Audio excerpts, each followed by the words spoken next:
예, 우리 옆에 있는 분, 뒤에 있는 분하고 같이 인사하겠습니다. 사랑합니다. 우리 같이 인사하겠습니다. 예, 우리 한 번 더 인사하겠습니다. 힘내시기 바랍니다. 예, 우리 마지막으로 손도 잡아주시고 인사하겠습니다. 하나님이 도우십니다. 예, 잠깐 기도하겠습니다. 하나님 불러주신 것, 하나님 계획이 있어 불러주신 것을 믿습니다. 부르신 뜻을 알아 우리의 삶이 이 땅에 하나님 보내신 목적과 이유대로 삶을 살아감으로 이 땅에 작은 촛불이 돼서 사랑과 또 은혜와 복음의 횃불이 되는 저희들이 되도록 성령님 오늘도 우리에게 말씀하여 주옵소서. 예수님의 이름으로 기도드리옵나이다. 아멘. 한번 따라해 보시죠. 뿌리. 예, 오늘은 뿌리에 관한 말씀입니다. 사람은 뿌리를 알아야 됩니다. 예, 뿌리를 알아야 내가 어떤 사람인지 바로 알 수 있고요. 또 뿌리를 알게 되면 내가 이렇게 살아야 되겠구나 라고 하는 그러한 본래 하나님 계획하신 나를 향한 인생의 목적대로 돌아옵니다. 그래서 이 뿌리를 안다라는 것은 정체성을 안다는 거고요. 사명을 안다는 것과 동의어입니다. 우리는 뿌리를 알아야 되거든요. 죄송한 말씀이지만 어제 우리 조동찬 장로님 신방을 갔는데 조동찬 장로님이 제가 2주 전에 제가 병원에 순천향병원에 가가지고 007 작전을 해서 못 들어간다 그랬는데 들어가서 기도해드리고 대화도 나누고 그리고 축복을 전하고 왔거든요. 그런데 제가 왔는지 모르셨대요. 예, 그러니까 기억을 못한. 근데 심지어는 딸이 옆에 간호를 하느라고 5일간 같이 있었는데도 딸이 옆에 있었던 것도 몰랐대요. 예, 그러니까 그처럼 위독하셨던 거죠. 그러면 이분이 어떻게 제가 왔다 갔다 하는 걸, 딸이 옆에 있었다는 걸 어떻게 알아요? 예? 어떻게 알아요? 알려주니까, 가족들이 알려주니까. 목사님 왔다 가셨어요? 몰랐어요? 아빠 제가 5일간 같이 있었어요? 모르셨어요? 알려주니까. 그러니까 아빠가 기억을 회복하는 거죠. 그래서 뿌리를 안다는 것은 뭐냐면 잃어버렸던 영적 뿌리, 이거를 다시 기억하게 하는. 그래서 뿌리를 안다는 것은, 뿌리를 알려준다는 것은 그거는 우리가 기억을 잃어버린 그런 영혼들에게 기억 전달자의 역할을 한다라고는 의미가 있는 것입니다. 저는 뿌리가 강화도에 있습니다. 강화. 저희 집안은 저희 증조 할머니부터 예수님 믿으셨는데 당시에는 이렇게 목회자가 귀했던 때였습니다. 근데 동네에 한 청년이 귀신 들렸어요. 누구는 기도해 줘야 되지 않겠어요? 그래서 저희 권사님이셨던 저희 증조 할머니가 청년을 위해 기도해 줬는데 청년이 귀신이 나갔습니다.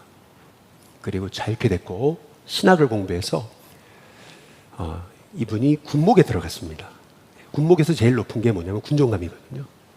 예, 이분이 군종감까지 올라갔습니다. 저는 이걸 잘 몰랐었는데 제가 미국에서 사역을 할 때 미국 영어를 쓰는 우리 회중 청소년들 회중들이 수련을 갔다가 집단적으로 귀신 들렸어요. 한 30명 정도. 그런데 이제 저한테 도와달라고 우리 목회자가 연락이 와가지고 그래서 제가 갔었어요. 그런데 그때 저 자신을 제가 놀랐어요. 그게 뭐냐면 애들이 귀신 들려가지고 눈이 뒤집혀지고 막 그러는데 딱 아이들을 보는 순간 이 귀신이 두렵지 않더라고요. 어떤 마음이 들었냐면 내가 이 아이들을 위해 예수님의 이름으로 기도해주면 귀신 떠난다. 여러분 그런 확신이 있더라고요. 저 자신도 놀랐어요. 실제로 그런 일이 있었고요. 여러분 뿌리를 안다는 것은 실은 나를 새롭게 알아간다는 것입니다. 그래서 오늘은 존 웨슬리 회심 287주년 기념주일인데요. 우리 감리교회 시작이 되셨던 분이 존 웨슬리예요. 그래서 우리는 1년에 한 번씩 이렇게 5월 이 마지막 주에 웨슬리 회심 기념주일을 지키는 것입니다. 예, 그래서 혹시 장로교에서 오신 분들 많이 계실 텐데 조금 이해하고 여러분이 들으시되 이게 뿌리구나, 우리의 뿌리구나 라고 하는 것을 좀 아시는 계기가 되셨으면 좋겠습니다. 이 뿌리를, 어떤 사람이 뿌리를 알려면은 실은 그 엄마를 알아야 됩니다. 사실은 엄마가 아들의 뿌리입니다. 자식의 뿌리예요. 그래서 웨슬리라는 사람을 알려면 그 어머니를 알아야 되는데, 제가 조금 충격적인 얘기 드릴게요. 이 웨슬리의 어머니는 수산나 웨슬리라는 여성이었는데, 수산나였는데, 이분의 아버지가 아네슬리라고 하는 사뮤엘 아네슬리 목사님이셨어요. 목사님 딸이었어요. 수나 웨슬리가. 그런데 이제 딸이 세례를 받, 영아 세례를 받잖아요. 그러면은 목사님, 다른 목사님에게 세례 받을 거 아니에요. 세례 받을 때 목사님이 이제 묻는 거예요. 이 수산나가 당신의 몇 번째 딸이냐고. 그랬을 때 아네슬리 목사가 뭐라고 대답했는지 아십니까? 25번째 딸이라 그랬습니다. 25번째. 실화입니다. 실화. 진짜로 아네슬리라는 목사님의 25번째 딸이었습니다. 첫 번째 아내가 있었는데 첫째 아이를 낳다가 돌아가셔가지고 재혼을 해서 그 두 번째 부인을 통해서 24명의 아이를 낳았어요. 그래서 그 마지막 제 25번째 아이가 수산나입니다. 별로 여러분 감동을 안 받으시는 것 같은데, 예. 여러분 이게 기억을 회복시키시는 거예요. 요새는 1명, 2명 낳는 것도 힘든데 어떻게 25명.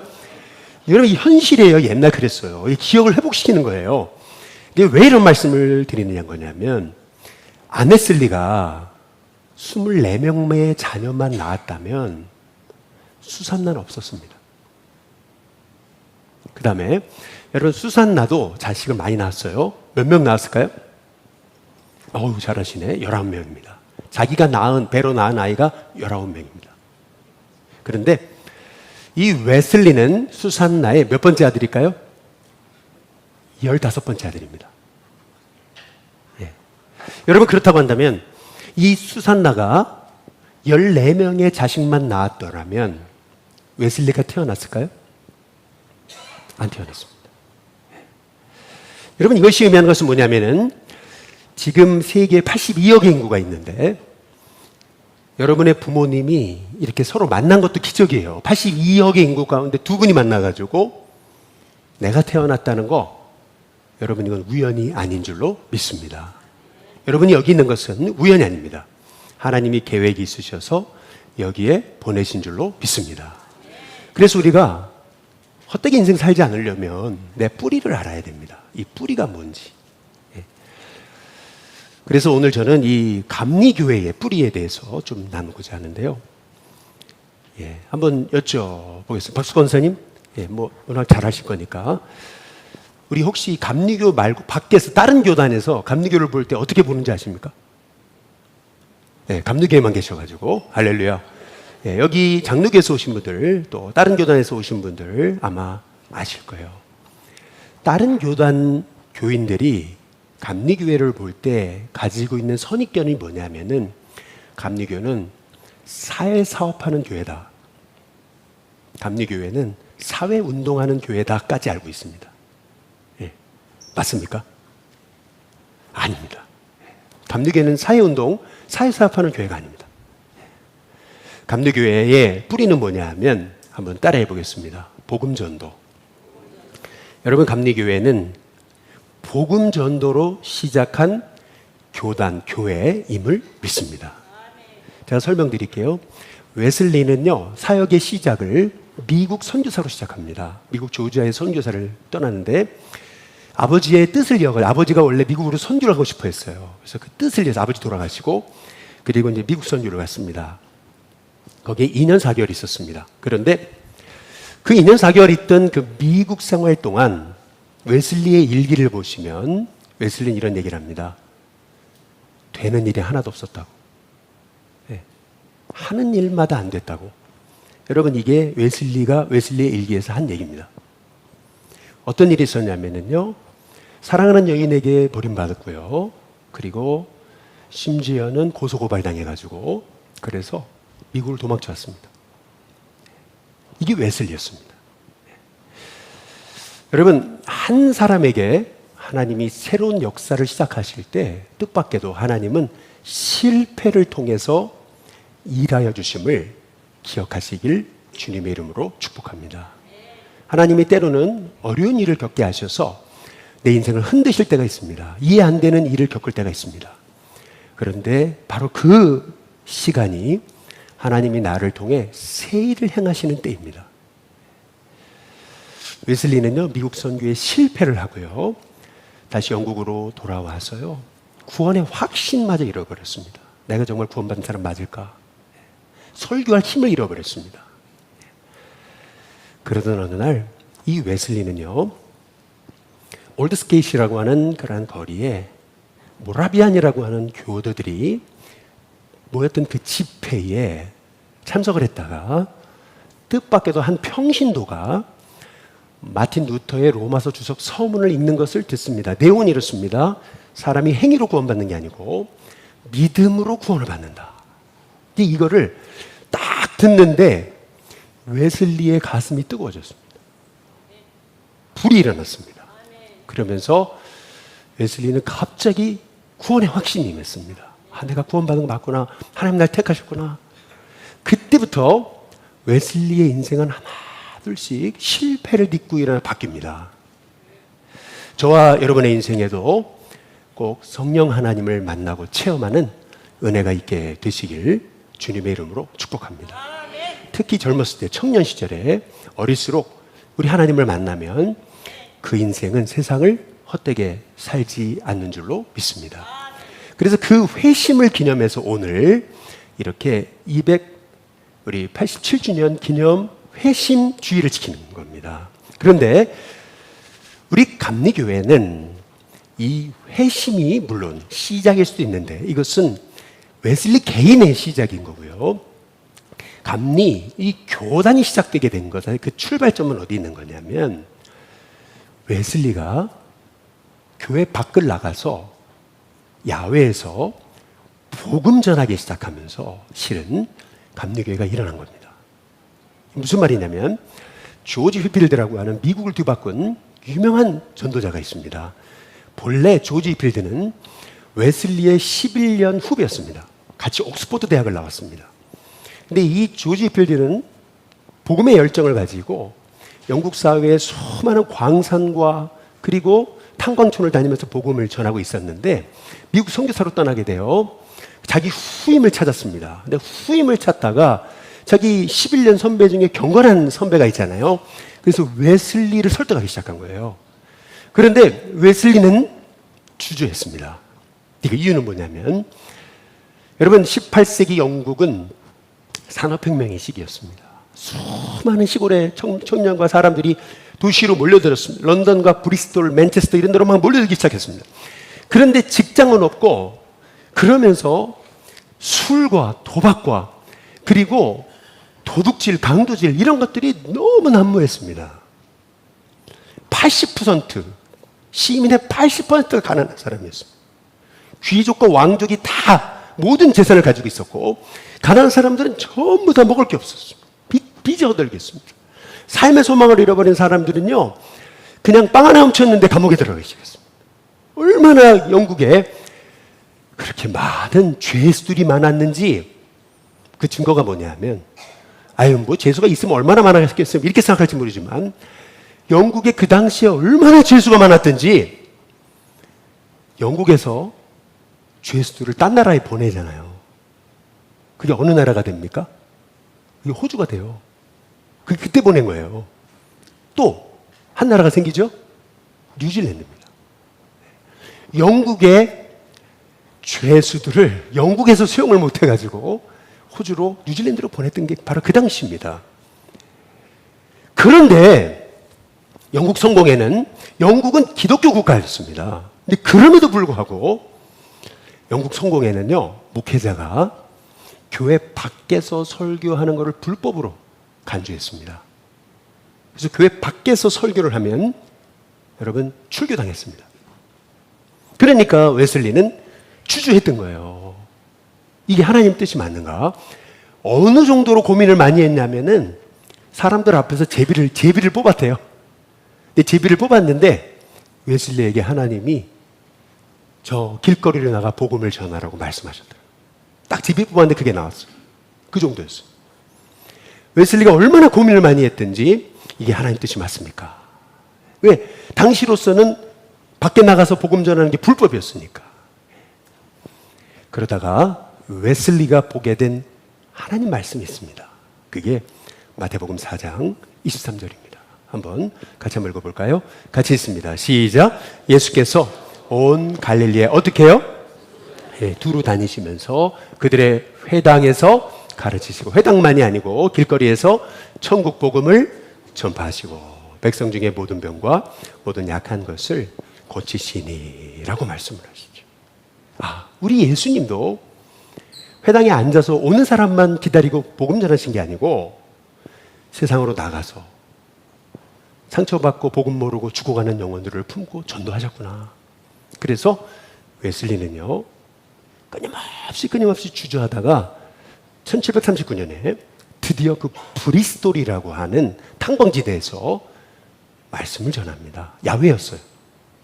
근데 웨슬리 자신이 놀랐습니다. 그때 얼마나 사람들이 갈급했었냐면, 웨슬리가 복음을 전하는데 그때 그 탄광촌에 모여든 영국 사람들이 몇 명이었냐면 약 3,000명이었습니다.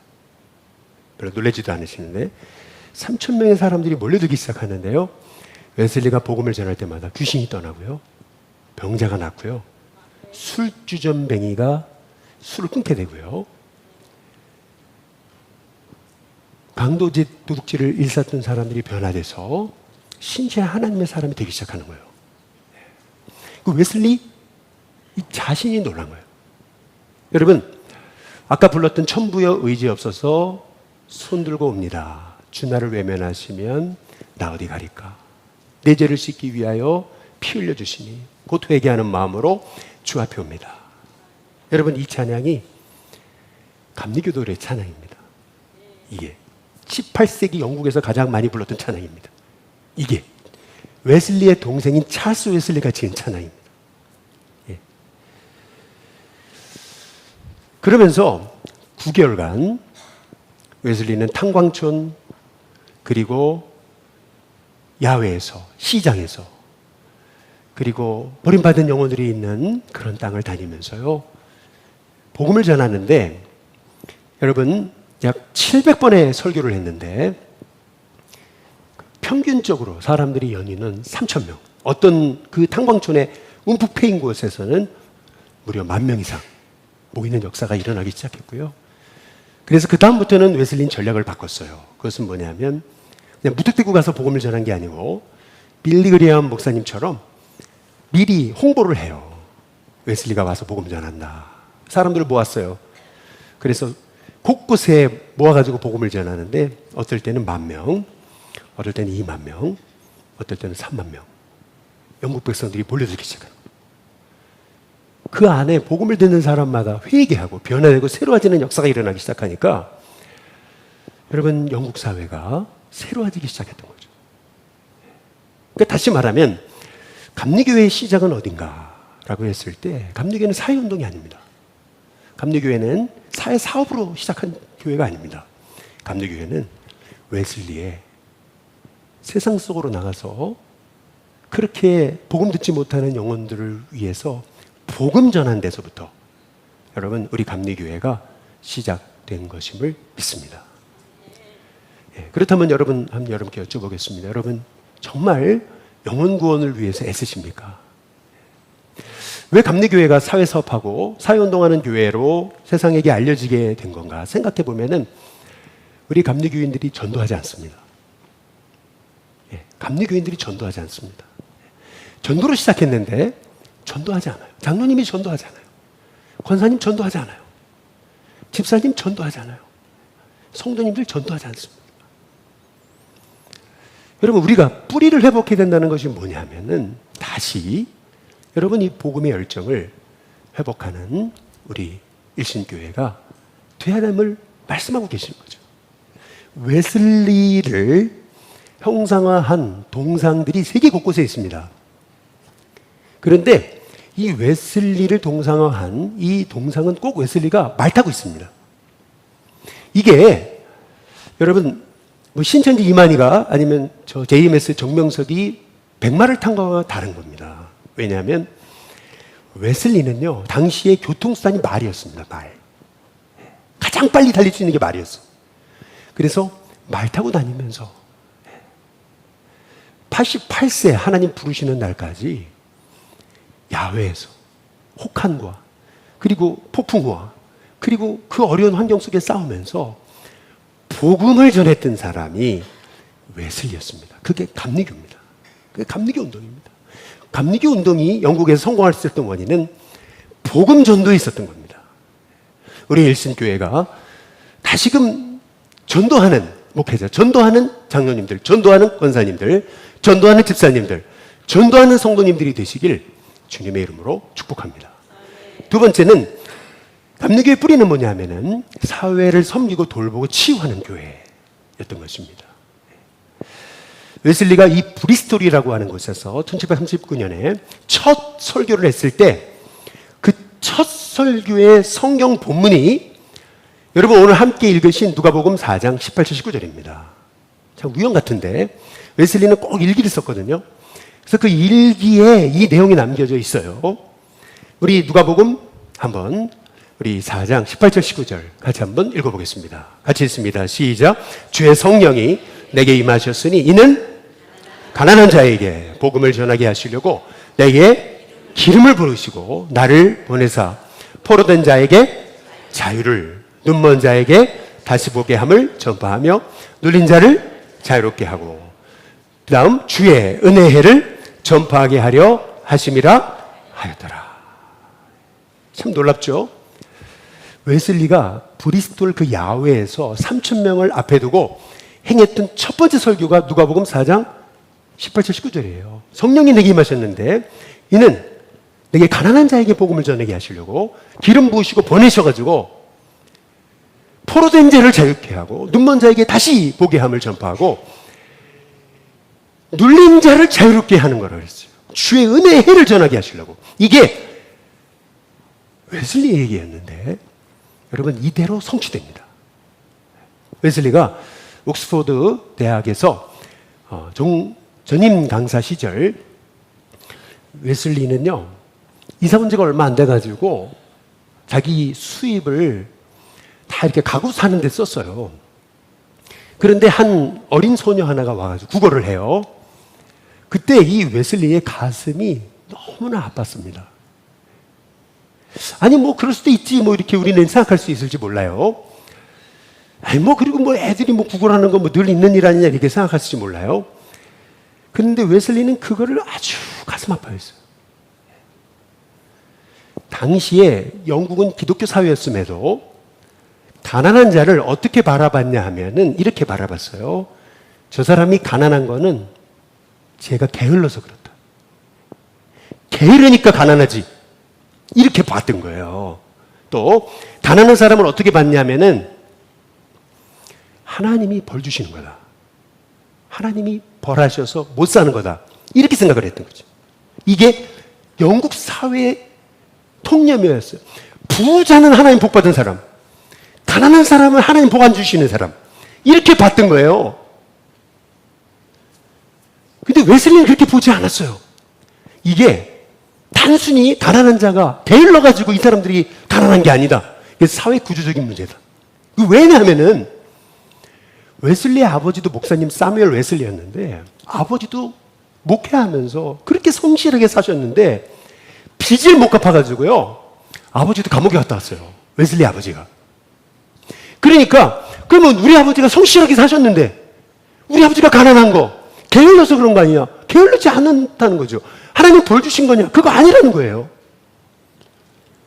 그래서 그날의 사건을 계기로 여러분 웨슬리는요 결심합니다. 어떻게 결심하냐면 자기를 위해서는 가난하게, 이웃을 섬기고 나누고 베푸는 일에서는 부유하게 살아갑니다. 이걸 평생 지켜갑니다. 열심히 벌으라 그랬어요. 열심히 저축하라 그랬어요. 그리고 열심히 이웃과 나누라 그랬어요. 이게 웨슬리 얘기예요. 이거에 영향받은 이 웨슬리안들은요 어떤 일을 시작했냐면 고아원을 세우기 시작했어요. 그 버림받은 아이들 다 누구도 거들떠보지 않았는데 고아원을 세우기 시작했어요. 여러분 18세기 당시 웨슬리에게 붙었던 별명이 있습니다. 늘 웨슬리를 따라다녔던 말 하나가 있습니다. 한번 따라해 보실까요? 최초. 예, 최초라는 단어가 붙었습니다. 왜냐하면 여러분 여기 초등학교 못 나오신 분 계실지 모르겠어요. 지금은 뭐 초등학교 못 나오신 분이 있습니까? 근데 웨슬리 당시에는 초등학교가 없었습니다. 탄광촌에서 애들이 올라왔는데 12살에 애들이 탄광촌 굴 속에 들어갔습니다. 알파벳 ABCD도 모릅니다. 그 아이들을 가르치기 위해서요, 웨슬리는요, 주간 학교를 시작합니다. 근데 그게 웨슬리가 죽을 때는요, 영국 땅에 700개 이상이 생깁니다. 별로 놀라지도 않으시는데. 그런데 웨슬리가요, 실은 영국 성공회를 안 떠났습니다. 그러니까 주일날에는 교회 사역을 하지 않은 거죠. 그런데 웨슬리가 아이들 사역하는 거에 영향을 받아가지고 1769년에 해나 버리라고 하는 여성이요, 평신도가요, 아이들을 모아놓고 주일학교 시작합니다. 여러분, 이게 주일학교의 시작입니다. 많은 분들이 로버트 레이크스라고 하는 분이 1780년에 시작했던 주일학교 운동을 처음 시작이라고 해서 이 로버트 레이크스를 주일학교 운동의 아버지라고 부릅니다. 그러나 역사를 다시 뒤져보면은 웨슬리의 감리교도들이 주일학교 시작한 겁니다. 처음입니다. 처음. 그리고 가난한 자들이 여러분 치료받을 곳이 없었어요. 뭐 약국이 있습니까? 병원이 있습니까? 그러니까요, 웨슬리가 어떻게 했냐면요, 의학책을 썼습니다. 출판했습니다. 그리고 가난한 자들이 언제든지 와서 치료받을 수 있도록 자유약국을 개설했습니다. 이게 약국의 시작입니다.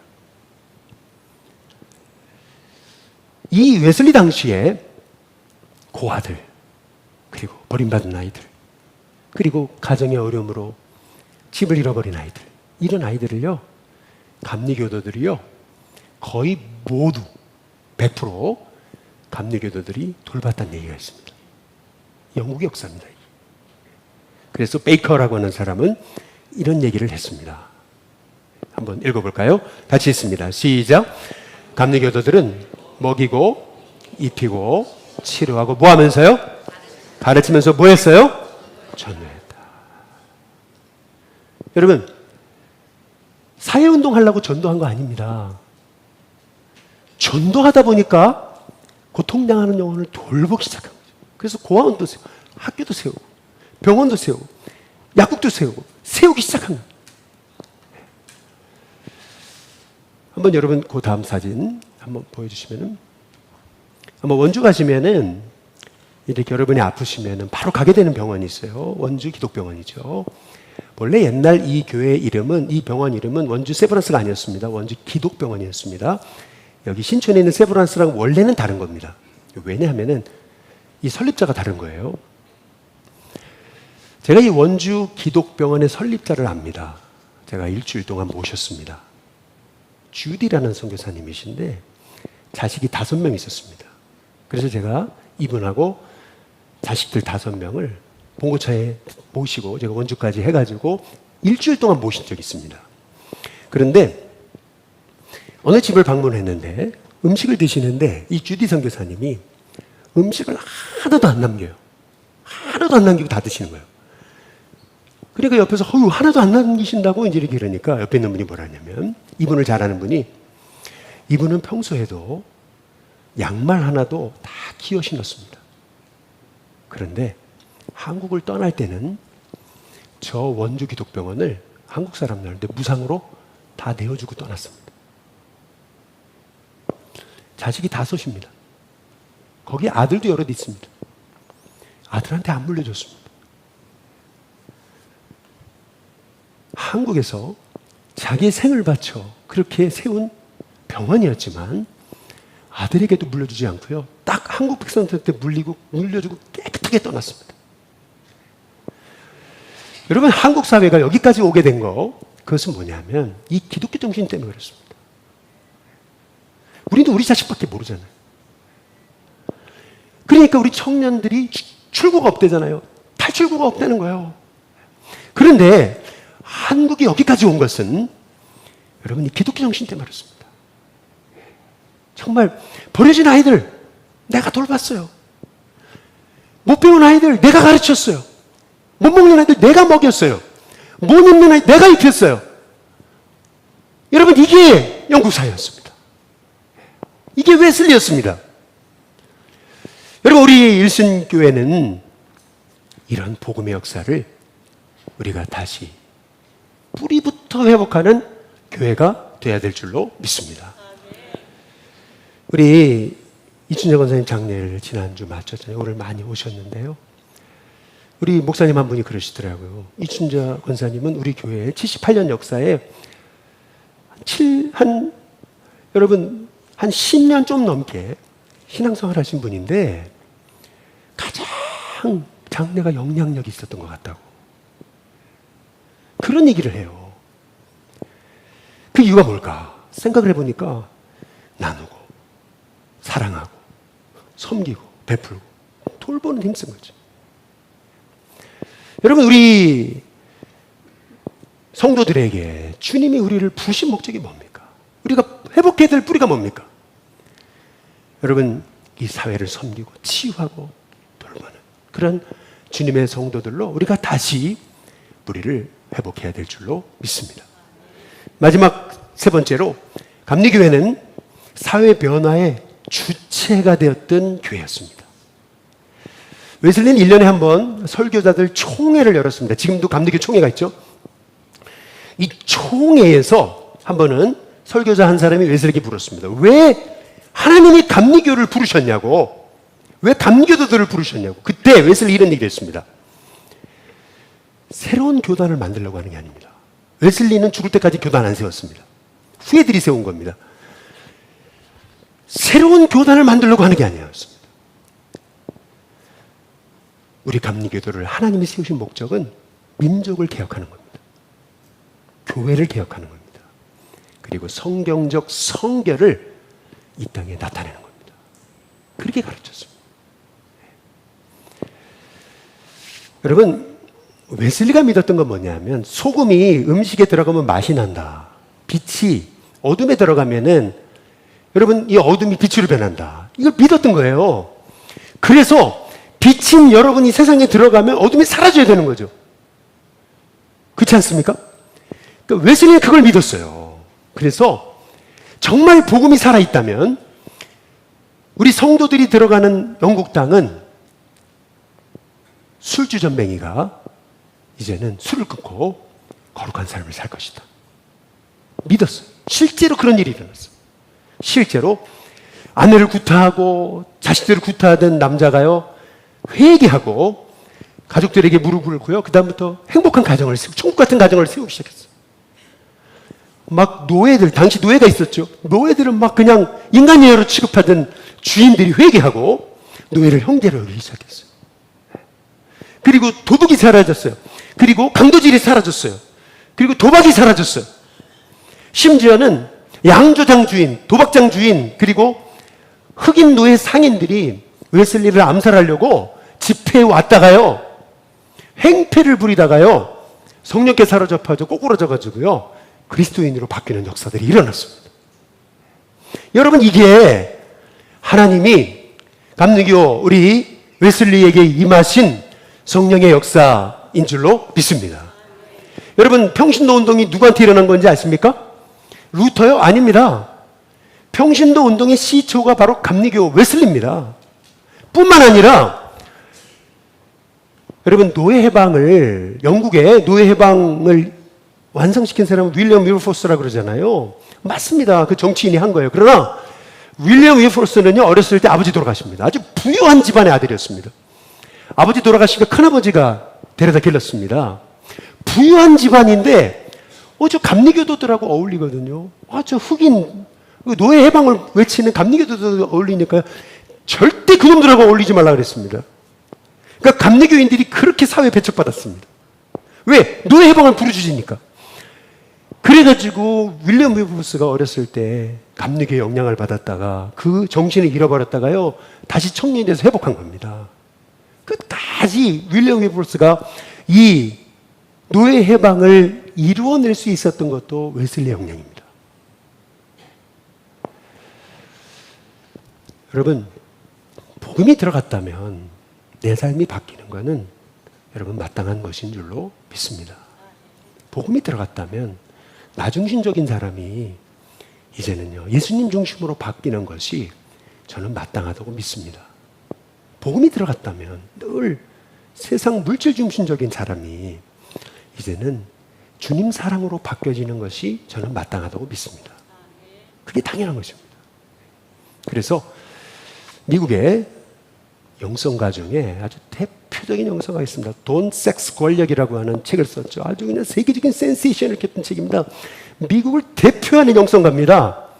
리차드 포스터는 이런 얘기를 했습니다.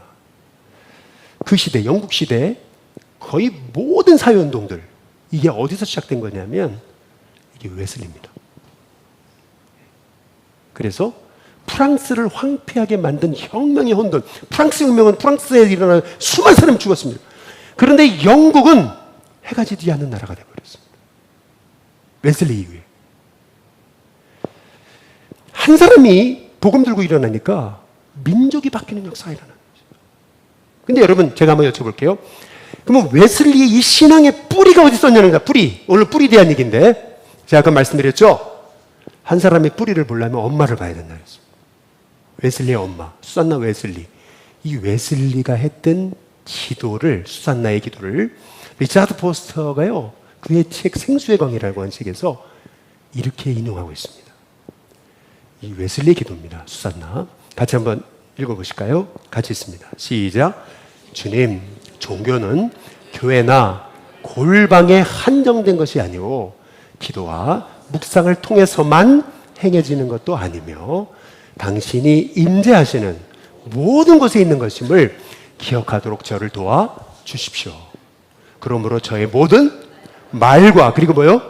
행동이 도덕적인 내용을 거룩하게 해달라는 거예요. 그 다음에 제 삶 속에 일어나는 모든 일들이 제게 쓸모있고 유익하도록 해주. 그것이 고난일지라도 모든 삶에 주님이 허락하신 모든 일들을 통해 제가 성장하게 해달라고. 그리고 계속 읽습니다. 시작. 모든 일들을 통해 제가 배우게 하시고 덕을 행하고 매일 배우고 당신을 닮은 모습으로 성장할 기회를 제게 주십시오.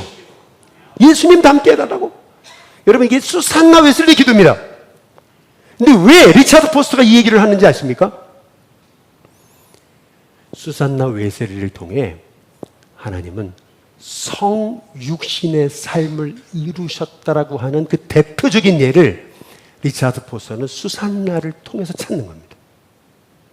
다시 말해 성육신적인 거라는 게 뭐냐면 예수님의 삶이 그 삶 속에 드러난 여성, 그게 웨슬리, 수산나 웨슬리였다.